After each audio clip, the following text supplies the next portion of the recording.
Welcome to the Playbook presented by the Leaders Lab. I'm Ken Eslick, and if you're a leader or founder who wants to hire top talent, scale your business, and sell for more, you're in the right place. Each week, Annika Kwacha and I bring you practical, actionable advice that you can put to work immediately to make an impact in your business today. And now, here's this week's episode.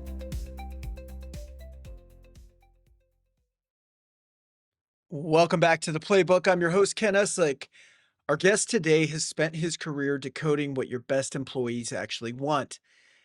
Andy Storch is an author, speaker, and host of the talent development think tank. He champions the ownership mindset for professionals. But what if the leader's blind spot is the very thing preventing their team from taking ownership? Today, we're flipping the script to learn what founders and managers are getting wrong and how we can use Andy's insights to build teams that can finally run without us. Andy, how's it going? Good to see you again. Ken, life is good, and I am so glad to see you again. Excited to be back here talking with you about all things, like whatever you have us going into today, but leadership, career development, personal brand. I'm excited. I'm excited to tap into your expertise. I know you got a new book out. So, and last time we talked, I think you were just on the cusp or had just moved to Barcelona, right? You relocated your whole family there? Yeah, so 2.5 years ago, I moved with my family from Orlando, Florida, where I'm from, to Barcelona, Spain. Wife, 2 kids, and a dog. And it was primarily just to have, I always dreamed of living outside the US, living in Europe, just for the experience. And I guess fortunate that in a post-pandemic world, a lot of my work went from traveling around running, I do mostly speaking and training. And that was always in person to be able to doing a lot of that virtually. That seemed to kind of create an opportunity to give this a shot. And so we moved 2.5 years ago, and it's been a really fantastic experience. Well, what's funny is, your book is first book, Own Your Career, Own Yeah. Your Life. Second book, Yeah. Own Your Brand, right? Which is Yeah. what you're doing essentially. It's like, well, a lot of people think about that kind of stuff, and you were like, okay, Right. let's just take massive action and make it happen, which I think is really cool. Well, it is really interesting. I think even writing about this stuff and talking to other people about it forces me to make sure that I'm being intentional and following my own advice, because I think my greatest fear is being called a hypocrite, right? So Yeah, I think I yeah. want to make sure that I'm doing the things that I say, that I am following my dreams, I'm living life on my terms. Something like moving abroad was really scary. And I'll admit there was a time where I saw other people do it and I just thought, that's great for them. That's not something I can do. Right. And then one day, I kind of slapped myself on the face and like, wait a minute, if they can do it, maybe I can do it too. And just started asking a lot of questions and then realized like, oh, it's very doable.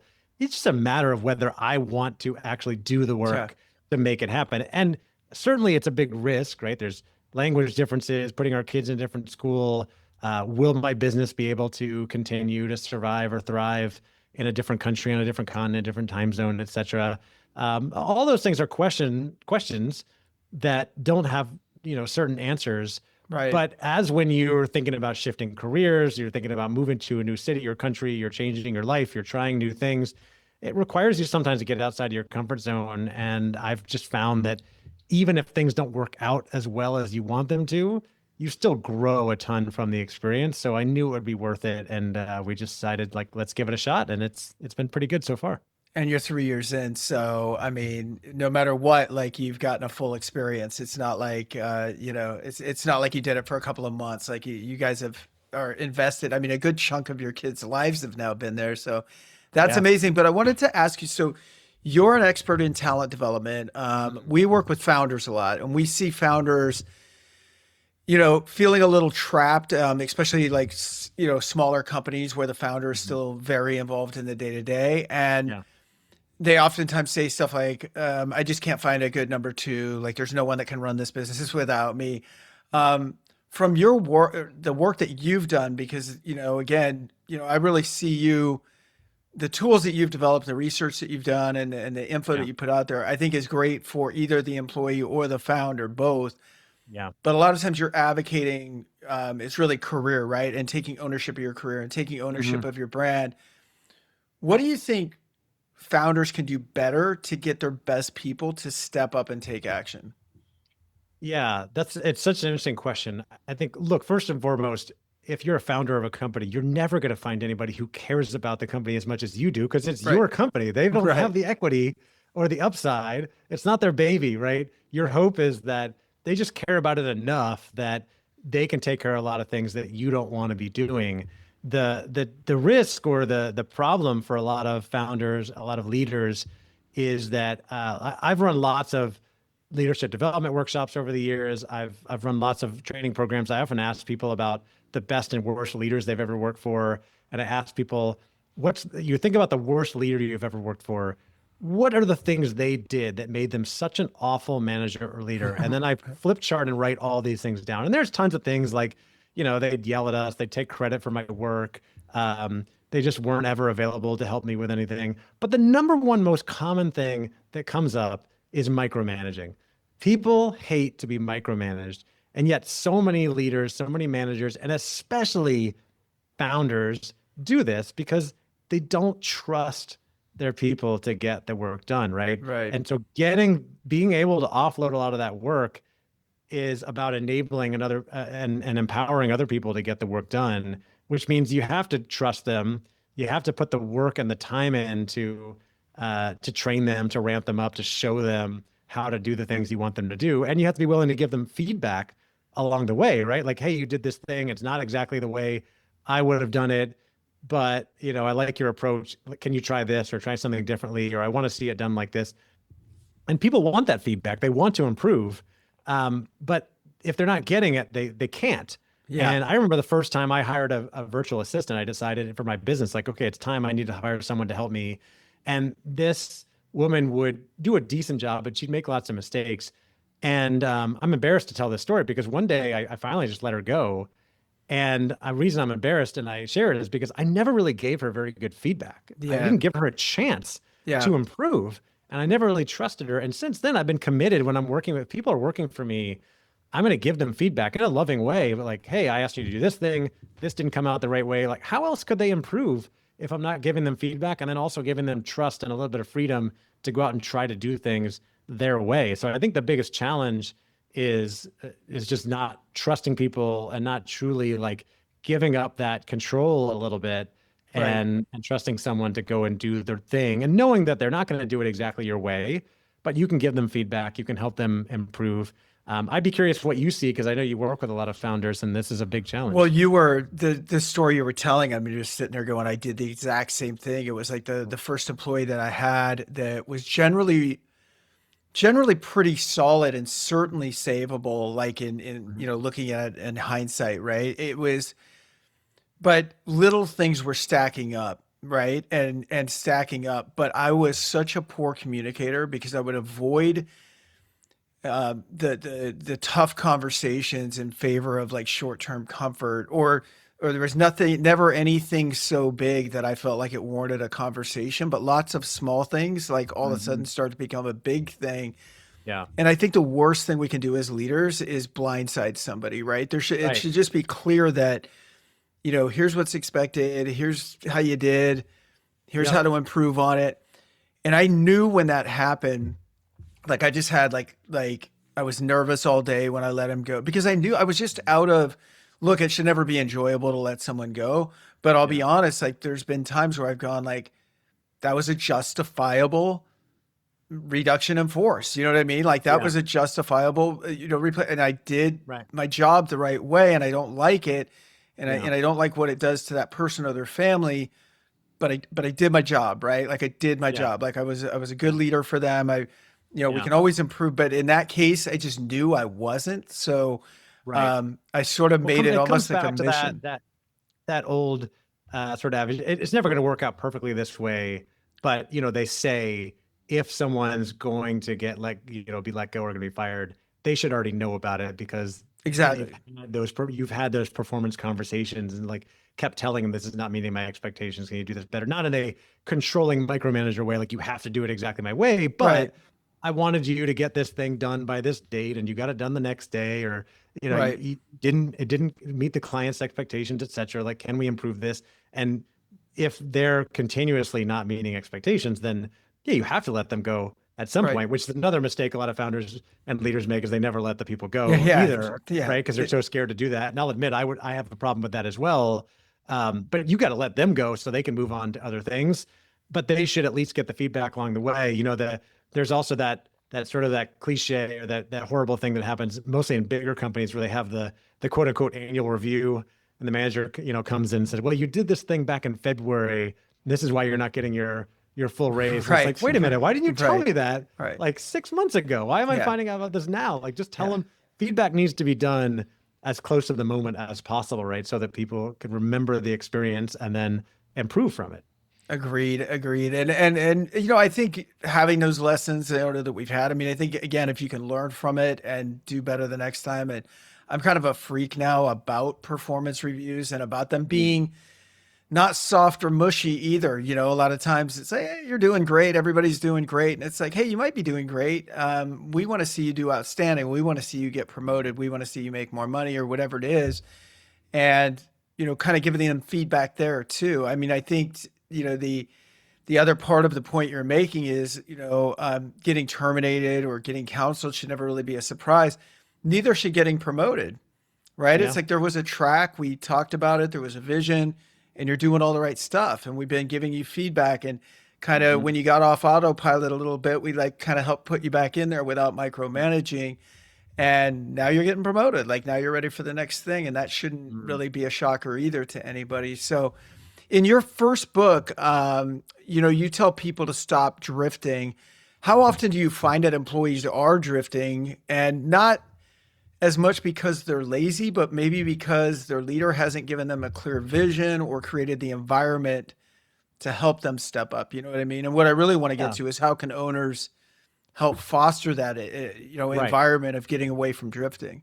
Yeah, and this concept of drifting is just the idea that a lot of people go through their career in life operating in reaction mode, waiting for someone else to tell them what to do or where to go. It started with their parents, and then it becomes, they accidentally fall into a career, and then they're waiting for their manager or boss to bring the next thing to them.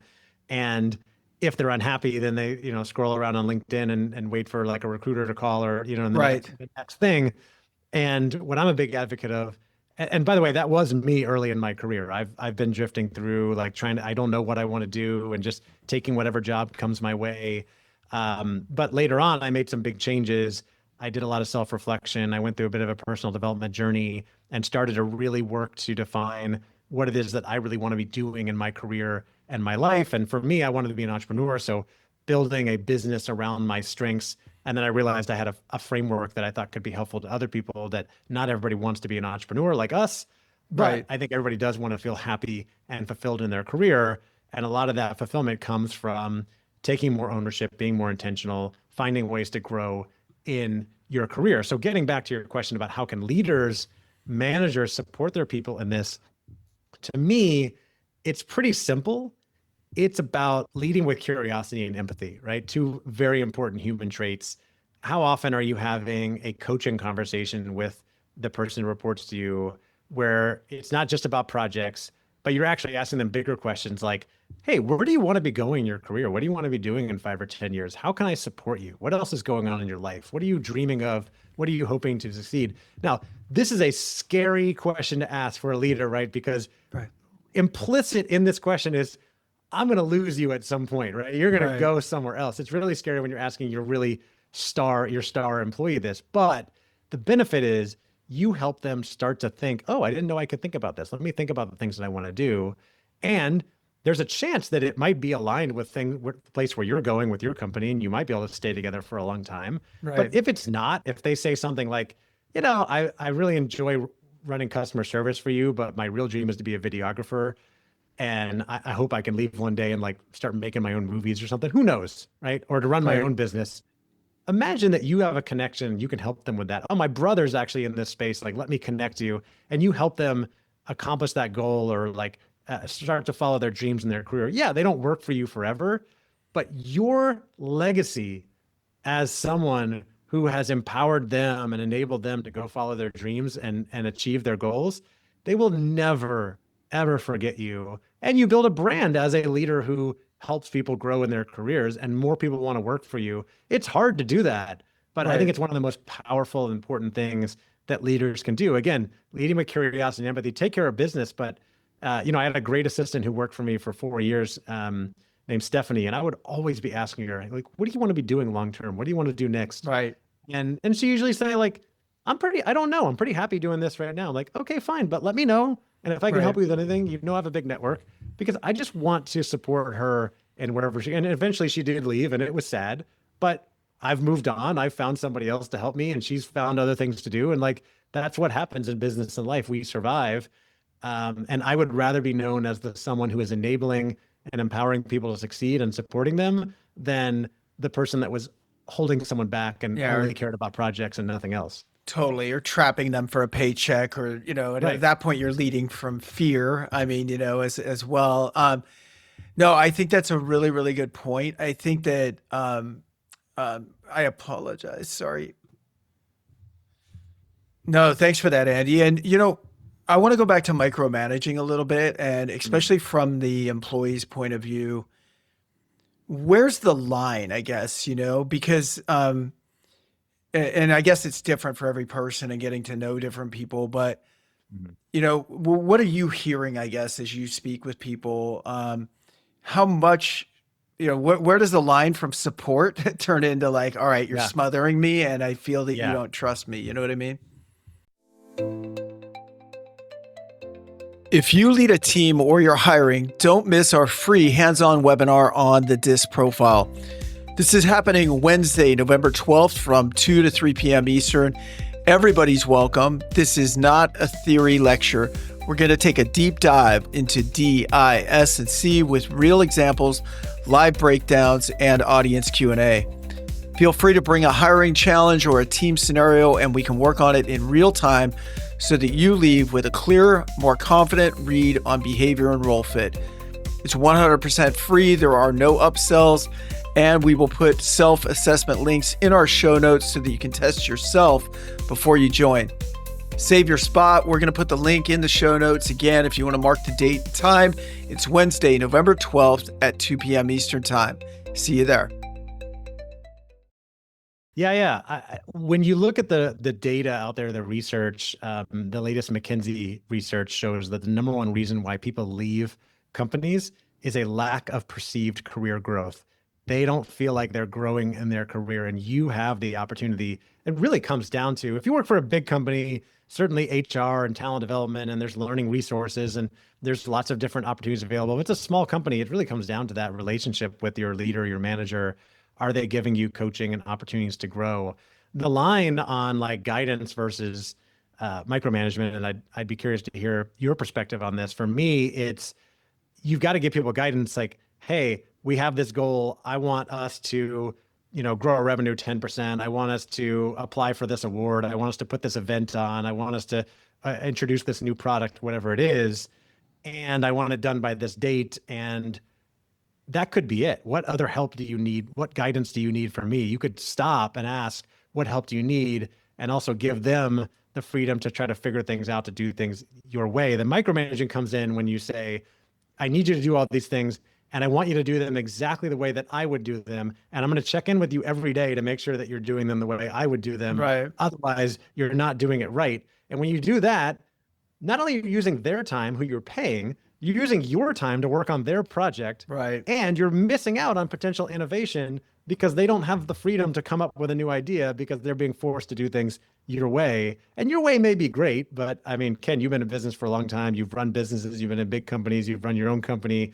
Like, how many times have you been like, yeah, I know how to do this, and then someone suggests an idea and you're like, oh, I never thought about that. That's a whole new way Right. of doing things.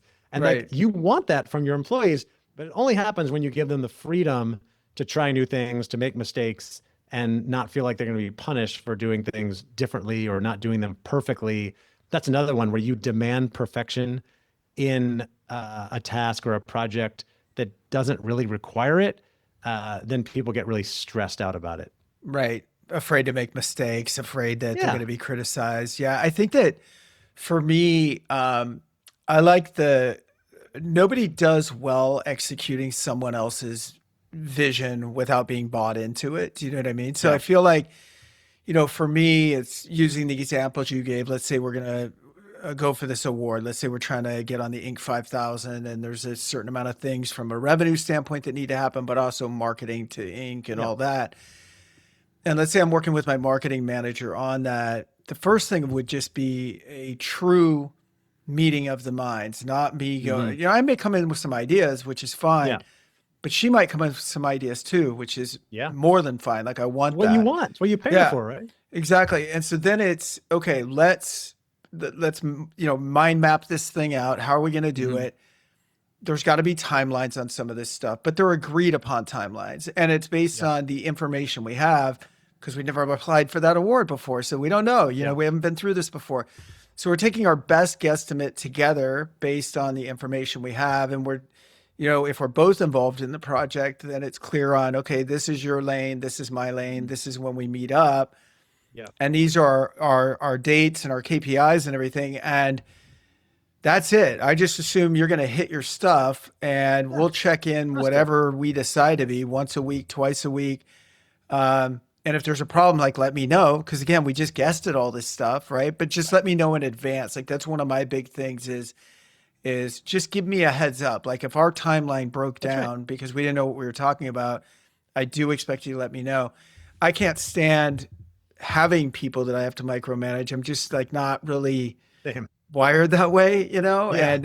and as soon as I feel like I've got to do that, it might be the beginning of the end. You know what I mean? And what I mean by Yeah. that, in fairness to them, is, did I give them enough instruction? Did I give them enough training, or is it Yeah. just the wrong job? And I wanted to go back. Sorry for digressing, but into the last part when we were talking about creating a culture that allows kind of the drifters to sort of step up. Yeah. We're doing a webinar next week on like using the DISC assessment at work, right? And I Okay. know you've been through a million assessments and Yeah. Enneagrams and Yeah. Myers-Briggs and whole brain and everything else. We're using DISC because it's simple and we like it and everybody Yeah. It's gets very it. popular. Yeah. Yeah. And so what I've noticed using like a DISC model is a high D on the DISC as an employee. I don't need to really beat them into hearing what their thoughts are about their career, right? Like generally Yeah. they're going to just tell me, and Yeah. it's going to start early and often. And one of They're the things driving. that we like to do is to kind of personality test people, or behavioral test people while they're in the interview process so that we understand how to lead them after they become part of the team. And so I Yeah. guess what my question is as leaders, how do you pay attention to personality types with, let's say you're a leader, you've got a dozen direct reports. Again, you've got 3 or 4 that are built in a certain way that Yeah. what they want is never in question, right? Sometimes you actually need to tell, okay, we got it, Right. Right. but then for your high S's that just value like stability and teamwork and don't really want to rock the boat and aren't as prone to making their opinions known, what's your approach then? I mean, to kind of getting the introverts, if you will, to be a little Yeah. more extroverted, at least with their opinions about themselves, Yeah, that's a tough one. I love that you're using DISC and or any personality assessments. I think it is really important to try to get to know the people we work with and understand how they like to work. I recently got certified in something called Respect Coaching Styles, which I think you'd love, created by a guy named Dr. David Morelli, and it's really about these different styles of coaching, the different types of questions you can be asking. You can take an assessment to find out, what styles you tend towards, but you can also have a direct report take an assessment to find out which styles they prefer. And that's another way you find out someone is, let's say, it's really important to have a conversation and like check in with them on their feelings before you move on to, other type strategies and tasks. And for another person, they might say like, I don't want to talk about my feelings. I want to just get down to business and talk about the tasks that we need to do. I was looking at one the other day. Somebody was really low in this style rallier, which essentially means like they don't need you to ask them about their tasks because they're so self-motivated. They want to just talk about bigger things like strategies and where we're going in a bigger picture. So thinking about how those people like to be coached, how they like to learn, how they like to work. And you can ask people as well, right? Like, how do you like to work with a manager? Manage me, coach me. Like, how do you want to work with me? Do you like when someone checks in with you regularly? Do you value autonomy and you don't want me to check in with you as much? We do a weekly check-in, whatever it may be.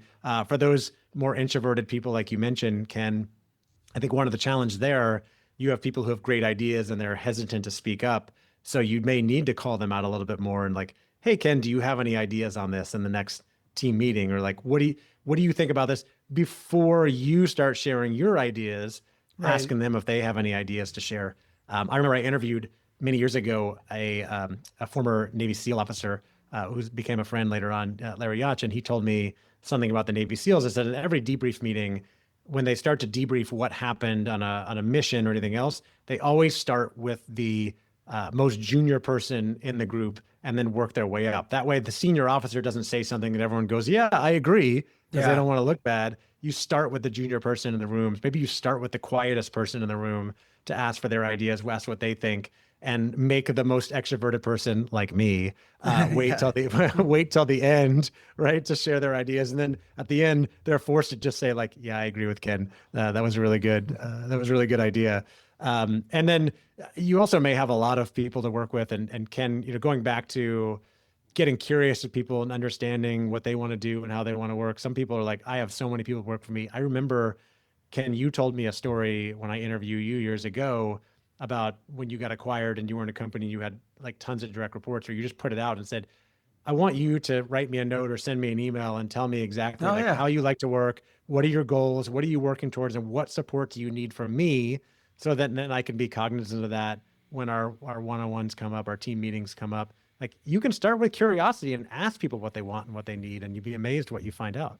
Totally. I'm glad you remembered that. That's cool. It's been some years, but that was almost like life changing for me, even though it was by accident. Like I'd love to act like I knew what I was doing and Yeah. constructed that whole thing, but it was literally a feeling of losing control of as our team grew, of like really knowing everybody in the way that I did at the beginning of owning our company. And so it was literally just a task of like, I don't know what all of you want. Like I used to know what everybody want. Now we're getting too big. So can you just tell me what you want? Like what are your goals here? And then as I met with each person one on one, it was really okay. The way I see leadership is it isn't making the sales number or whatever. That's a byproduct, right? It's not making the profit number. That's also a byproduct. It's getting the best you can out of people and helping them progress in their careers, when we're talking about business leadership and creating environments that allow them to do that. That to me is our job. So when they tell me that they have this goal, I feel like it's my job to help them reach that goal, right? So Mhm. I think if they genuinely get that, then the next question is, okay, if we're aligned on this and this makes sense for you, how do you want to be coached, right? Like, what do you want me to do if I see you going off track with this goal? Should I tell you? Should I not tell Yes. you? Should I, because if it's just a little, let's say someone's in an individual contributor role like sales, right? Yeah. But what they tell us is they want to be a sales manager. Okay. Hmm. Well, there's two ways I can manage that person. I can manage them for the job that they're in, or I can manage them for the job that they want or lead Mm. them. If they're if they're telling me they prefer that I lead them for the job that they want, then what they basically said is hold me to a higher standard, right? Hold me to the standard Hmm. of being a leader. And I'm like, okay, well, what that entails is you've got to be in the top 20% of our sales reps when it comes to, sales and KPIs.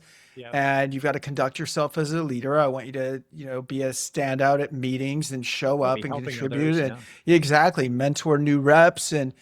And if they're on board with that, then it's such a win-win, right? Because Hmm.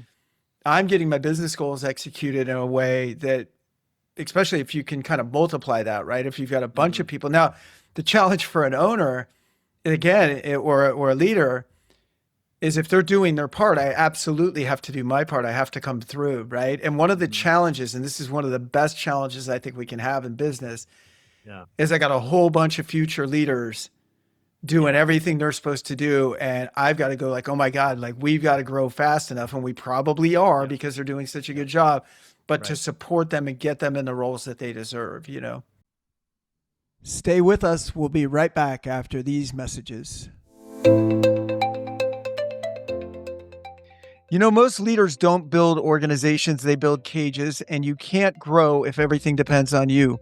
Whether you're a founder scaling your company or a corporate leader running a high performance team, growth starts with people. And that's why the first pillar at the Leaders Lab is building the right team. Before you scale, before you sell, before any big initiative, you need the right leaders around you. Our team has placed over 1,000 executives into Fortune 500 and fast growing startups and supported over 75 acquisitions along the way, helping leaders create over $1 billion in enterprise value. At the Leaders Lab, we help you hire top talent, scale with confidence, and build a business or team that can thrive without you.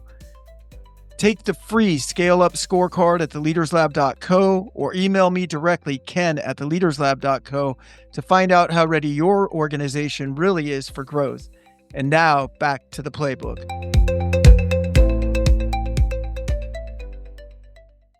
Yeah. And if they're not, or if your company's not, but they are, Yeah, then can you put your ego aside and say, like, at some point I may have to help them find something totally. outside of this company where they can grow. I've got a friend who's VP of sales at this bigger company, and he's always looking for great people. So I'll make a connection or an introduction. You said something in there that is, I think, so important when it comes from moving from being a manager to a leader, which is they've got a goal, and my job is to help them achieve their goals, right? And that includes the projects they're working on now, as well as their long-term goals.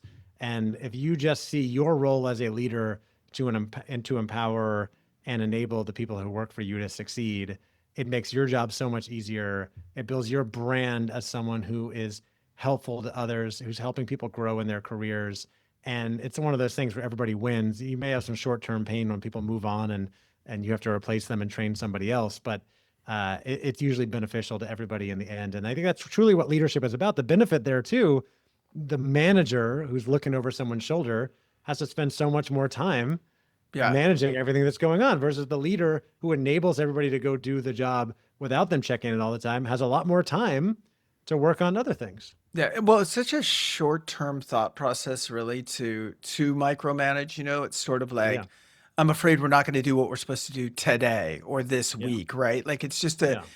and I'm going to sacrifice the long-term relationship, the long-term development and everything else to get the short-term win, which you're probably not even going to get anyway, right? Like you'd be so much better off if people were just allowed the space and the freedom to develop.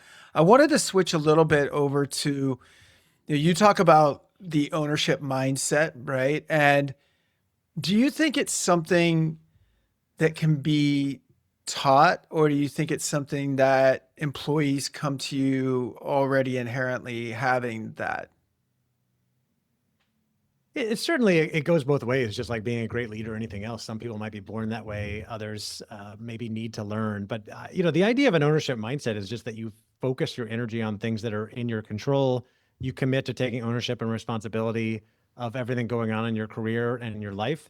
And I don't think I grew up that way. I made a switch one day when actually a leader I worked for said something like, "Oh, I read this thing about this concept where you take responsibility for everything going on, even if you think it's someone else's fault. You just say like, no, this is mine." And which, by the way, accountability is huge for leaders, especially. You need to be having this mindset. But it kind of flipped something for me, and I started following that path. And it's one of those things, in the personal development world. There's a quote, I always mess it up, but it's like, if it is to be, it's up to me. You can't control everything. Certainly, you need help. There's a lot of luck involved in the way things go in the world, but I'm going to focus my energy on the things I can control and try not to worry as much about the things outside of my control and take responsibility for everything going on. So if something doesn't go well and someone else is involved, I'm still going to look for what was my responsibility in that. Could I have communicated better? Could I have done a better job with this thing? Whatever it is. And I just find it to be so much more fulfilling when I take ownership, when I take control. Now, this is nothing you can force on other people, but you can certainly challenge people to say, hey, I want you to think about taking ownership, responsibility of everything going on here. I'm going to do the same with my work. And I want you to truly own your career. Like Right. if you want to achieve something, I want you to tell me what you want to do, where you want to go, and then I'll do my best to support you. But it's up to you to drive your career. and to drive the success of these projects. And then I want to be here to enable you and give you any support that you want or need so that we both succeed. We can encourage people to do that. And then you can also model it by saying, hey, I'm taking accountability and ownership for everything going on in this business. I'm focusing on the things that we can control and not sitting around complaining all the time about the economy or anything else, because yeah, it stinks when the economy shifts and we lose customers or whatever it is. But if that's out of our control, I'd rather focus on the things that are in our control. I love that. I don't think there's a better trait, and I'll kind of combine it with like radical self-awareness because I think it's the Mm. same thing. But like radical self-awareness combined with ownership Yep. is just key to me to being a leader. Owning your mistakes. Mhm. I every single day I screw things up. Do you know what I mean? Like, Yeah. because there's a lot of stuff that like comes at you, and I'm like, if I'm batting like 70%, I'm probably doing well, right? Which means that like 30% of the time I didn't really make the best choice or pick the right piece of software or whatever. And Right. and and I think it's empowering, because if you show that you can make a mistake, then you allow others the freedom to make mistakes as well, and that Yep. it's not the end of the world. But when you get into this defensive kind of posture, either as a leader or as an individual contributor reporting to that leader, it's really hard to learn anything when you can't admit anything. Do you know what I mean? And you were reminding me a little bit of it's kind of a recovery thing, but they really talk about like, hey, keep your side of the street clean, right? So it's like you could Mm. be in an argument or a disagreement or in a project where it didn't work, and maybe it's 80% Ken's fault and only 20% Andy's fault, but Andy steps up and goes, "Hey, there's some stuff I could have done differently," which is only going to empower me to go, "Andy, it was much more on me than on you," right? Which is such a better way of dialogue instead of like pointing fingers, right?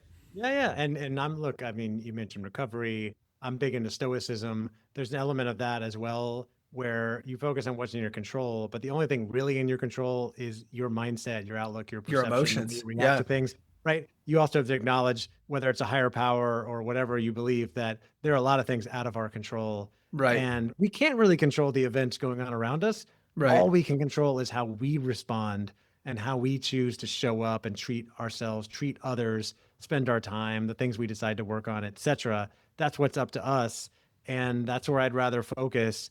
You can't control a lot of the events happening in the world, but we can control how we respond to those. Okay, so I think it's a perfect segue. Very well said, by the way. And I think it's a perfect segue as we kind of wrap up here. If a founder or a leader is listening, and let's say they've got kind of a dysfunctional team right now, Mm. like where do they start? Like sometimes you just look at it and go, man, I haven't been doing a lot of this stuff. Maybe I've been micromanaging. People aren't stepping up. People aren't taking ownership. Where do you Yeah. start? Well, the place I start for just about anything is in self-reflection to Yeah. build self-awareness, right? It's before you go talking to everybody else and trying to solve problems, can you pause, take out a journal and a pen or pencil or type on your computer, whatever you prefer to do, and just write down like, hey, what are all the things that are going on? What am I happy about? What am I unhappy about? What am I frustrated with? And what is in my control and what's honestly what's my fault, what's my responsibility? This person is Right. not doing these things I want them to do. Did I actually train them properly to do those things? Going back to our very beginning of our conversation, did I give them feedback? When I am facing challenging situations, or have made a mistake or facing uncertainty, I have 5 questions that I like to ask anytime I'm facing these challenging situations. The first 3 were in my first book, but the first one is, what's great about this? So looking for the silver linings. Um, when COVID, hit and shut everything down, my whole business got shut down. I was running in-person training, but the great thing was I had 2 young kids and I was home with them every day, my family for the next year. So there's a silver lining that came from that, right? Number 2 is, what can I learn from this, which is especially important when we make mistakes. So what are the lessons I can learn to use to help me next time? The third is, what does this make possible? And this is about turning challenges into opportunities, right? Oh, this Mhm. is an opportunity for me to have some coaching conversations with my people. Maybe this is an opportunity to start over and do X, Y, Z. Question number 4 is, what's in my control and what's not, which you talked about. And then question 5 is, how can I make the best of this situation? I can't change the past, right? Right. Acknowledging we can't change the past, but what can I do today to make the best of this situation? And I don't know exactly what it would be in the situation you described, but I would imagine it's going to start with reflection, taking responsibility, and then communication, having conversations with each one of those people and asking, like, hey, what's going on? This is what I'm observing. How do you think we can fix this? And hopefully it's something where you can coach people through and turn things around, but maybe you have to let some people go and start over Yeah. and say, I'm going to do better next time. I'd be curious how you advise people to handle that. I think very similar. I mean, I think you got to give to get, and the leader Yeah. goes first. So if we're failing as a team, I'm probably failing as a leader. I've probably got a Mhm. lot of self-reflection to do, and then through Sure. that self-reflection, I don't think I'd go in and go, "You guys are messing up," or even Right. "We're not getting it done." I think it would Yeah. be, "Hey, thanks for taking the time. I'm glad you're all here. I've been doing some self-reflecting, and I've been coming up short, guys. Like I've been coming up short. There's some things I should have been doing, like timely performance reviews and giving you guys feedback and giving you more autonomy. Mhm. And I'm owning it and I'm committed to it. And here's some things that I'm going to be doing moving forward. Now Mhm. I'm going to transition. Now, individually, I think there's some things we can all be doing, right? And some things that we need to agree to as a team to make us all better, that are just like going to be must haves moving forward, right? And like, let's just kind of clear the slate and, agree to this and get buy in. But you're never going to get buy in when it's one sided, you know what I mean? Mhm. And you're never going to get someone to, in a bad environment, to say they'll step up before you do. So, I mean, I think Yeah. one thing, that I learned this over and over and over again, because sometimes you have to take over someone else's bad history as a leader, right? Mhm. Like you're being placed with a team. Yeah. You didn't do it. You weren't there, but Right. in a way you did because you're representing leadership and leadership Mhm. failed them. So on Mm. behalf of leadership, you can still take the, an example of this, Andy, would be like I used to get very involved in the acquisition of other companies and bringing them into Yeah. ours. So I did everything from, negotiating and making the offer, but then more importantly to what we're talking about, doing the integration of those folks into our team. And so I knew, because you could figure it out by going into the company out of times when things weren't going very well, Yeah. and I would have to own that because we Mhm. we bought that. Like and so we're just kind of starting from almost a negative place in a way. But to your point, it's an opportunity to connect with these people. It's an opportunity to test my own leadership skills. It's an opportunity to for the people that see I mean, I sometimes it was so bad that I'd say, if you're looking for another job, I understand. Yeah. Could this be your new job? Do you know what I mean? Ooh. Like, could Yeah. this be your new job? Like you're gonna start working for someone else now. It could Yeah. be us. It could be someone else. Do you want to at least give us a shot at doing the Give things us a that we shot. say we're going to do? And then Mhm. as we start to execute, then I think we can raise our level of expectations of others. Do you know what I mean? But we've got to Mhm. go first. Yeah. 100% agree. I think it's a great way. Accountability, taking responsibility, maybe a little bit of vulnerability as well. Like, hey, Yeah, I'm worried about this, that this is where I'm at, and this is what I'm thinking about doing. And I'm curious if you guys want to come on board and how you want to participate in this and maybe start over and that's it. let's define success for all of us. That's it. And I think you almost want to do, not a burn the boats because history is Yep. important, but you almost want to have it be an eventful moment. Like, this Hmm. is Storch 2.0, you know what I mean? Or Yeah. the Leaders Lab Yeah. 2.0. And, Yeah. we're going to start. We're going to start with this new framework in mind. And from this day forward, like, here's what we're doing. And then I think after the fact, even if let's say you got those people that were on the fence that are like, this is complete BS. Like, I've heard this kind of Yeah. stuff before, but Yeah. okay, fine, I'll give it a shot. Right. Execution and follow through is so important, right? Because Hmm. they're very vulnerable in that moment and they're very susceptible to, if you don't do what you said you're going to do, to checking back Hmm. out. Hmm. Yeah. Absolutely agree. Well, I'd love to, have you here in New York, man, because I could talk about this stuff with you for hours and hours. But you're in 100%. Barcelona, so I guess it's got to be on Zoom again, and I'd love to do it again Well, sometime. I'll get to New York at some point. Of course, you're welcome to visit me Yeah, anytime in Barcelona. We could do one of these in person. let's do that. Thanks so much for being on the show again. Yeah, thanks, Ken. I appreciate it. All right, man. Take care.